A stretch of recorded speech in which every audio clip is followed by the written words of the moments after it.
गोड पिठाच्या गोड पुऱ्या किंवा चाणक्या आखाडात स्पेशल आम्ही हे बनवतो आणि विशेष म्हणजे दीपपूजेला बनवतो बरं का. पण काय होतं माहिती का, चाणक्या बनवल्या की त्या काही वेळाने कडक होतात आणि जास्त दिवस टिकतही नाही. त्यासाठीच मी आज छान अशी रेसिपी तुमच्यासाठी घेऊन आलेली आहे. आणि ही रेसिपी म्हणजे ह्याच पुऱ्या भरपूर दिवस टिकतात बरं का. अगदी सोप्या पद्धतीने पटकन होणाऱ्या आणि सर्वात महत्त्वाचं म्हणजे अगदी नरम खुसखुशीत राहणाऱ्या. चला तर लगेच तयारीला लागू. तर मी येथे 1 वाटी गूळ घेतलेला आहे आणि त्यातच 1 वाटी पाणी गरम करायला ठेवणार आहे. ते किती गरम करायचं, गूळ वितळोस्तोवर म्हणजे थोडंसं उकळलं तरीही चालेल, पण अति उकळू नका. हे बघा अशा पद्धतीने, कारण आपल्याला नंतरून ते गूळ पाणी गाळून घ्यायचं आहे त्यासाठी. हे बघा आता गूळ पूर्ण वितळून गेलेला, मी गॅस बंद केला. तर येथे मी 1 वाटी गव्हाचं पीठ म्हणजे 2 वाट्या घेतलेलं आहे आणि त्यामध्येच 3 ते 4 चमचे डाळीचं पीठ, बेसन पीठ आणि त्यातच 2 चमचे रवा घेतला बरं का. चवीपुरतं मीठ टाका. आणि तुम्हाला गोड म्हणजे त्यात तुम्हाला जायफळ वगैरे काय घालायचं, तर मी येथे बडीशोप थोडीशी पळपटावर लाटण्याने अशी कुस्करून घेतली आणि थोडंसं जायफळ पण टाकणार आहे. तर अशा पद्धतीने ते टाकून त्यामध्ये 2 चमचे कडक तेलाचं मोहन टाका आणि घट्टसर असं त्या गूळ पाण्याने पीठ मळा. मळताना जर तुम्हाला पीठ कमी वाटत असेल तर तुम्ही आणखीन टाकू शकता, कमी जास्त अंदाज होऊ शकतो. तर मैत्रिणींनो, खरंच खूप छान अशा ह्या चाणक्या झालेल्या आहे. नक्की एकदा बनवा. आमच्याकडे तर महिन्यातून एकदा दोनदा ही रेसिपी होतेच, कारण घरात सर्वांना असं गुळाच्या पुऱ्या खूप आवडतात. तर हे बघा आता मी मस्त पाणी गाळून घेतलेलं आहे आणि व्यवस्थित असं पीठ मळून घेणार आहे. पीठ मळताना अगदी रोजच्या चपातीसारखं मऊ मऊ मळू नका, थोडंसं निबरच असू द्या. थोडंसं मला पिठाची गरज पडली, मी पीठही टाकलं आणि रवा टाकल्यामुळे ते अगदी खुसखुशीत होतात. डाळीच्या पिठाने टेस्टमध्ये बदल होतो. तर तुम्ही आठवणीने त्यात बडीशोप आणि जायफळ पावडर टाका बरं का.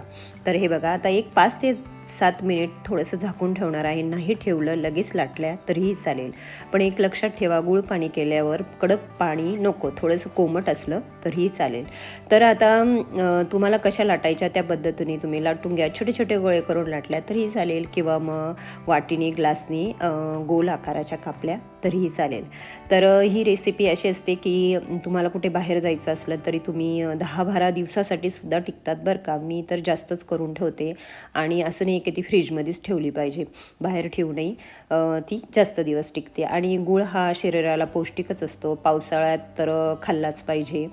तर हे बघा आता अशा पद्धतीने मी व्यवस्थित गूळ लाटून ग्लासनी मी म्हणजे ग्लासच्या आकाराच्या म्हणजे तो आकार एकदम मला मापात वाटला म्हणून मी ग्लास घेतला. वाट्या थोड्या मोठ्या आणि काही छोट्या पण होत्या म्हणून. तर लगेच एकीकडे तेल तापत ठेवा आणि कमी गॅसवर तळा, म्हणजे कडकडीत तेल तापून घ्या आणि मध्यम आचेवर तळल्या तरीही चालेल. तर ह्या पुऱ्यांबरोबर तुम्ही खीर खा अथवा बटाट्याची भाजी, भेंडीची भाजी, अक्षरशः म्हणजे तुम्हाला सांगते की डांगराची भाजीसुद्धा फार छान लागते बरं का ह्या पुऱ्यांबरोबर. आणि लोणचं खाऊन बघा एकदा अशा गोड पुऱ्यांबरोबर. आमच्याकडे जास्ती करून ह्या पुऱ्यांना चाणक्याच म्हणतात.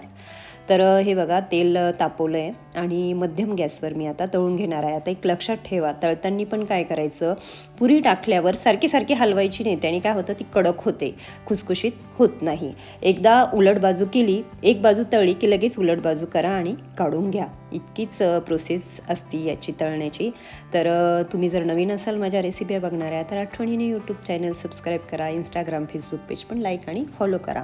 आणि पुऱ्या खरपूस तळून घ्या, अशा पांढऱ्या ठेवू नका त्या, जेणेकरून त्या टेस्टमध्ये आणखीनच फरक पडतो.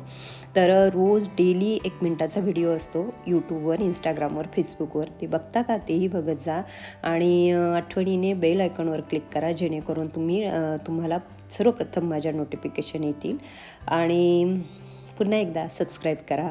तर हे बघा मस्त अशा झाऱ्याने मी असं फक्त थोडंसं दाब दिला तर त्या फुगल्या आणि खूप छान अशा खुसखुशीत झाल्या. हाताने चुरल्या तरी अशा पटकन चुरल्या जातात, म्हणजे चपातीसुद्धा चुरली जात नाही, अशा ह्या पुऱ्यात चुरल्या जातात.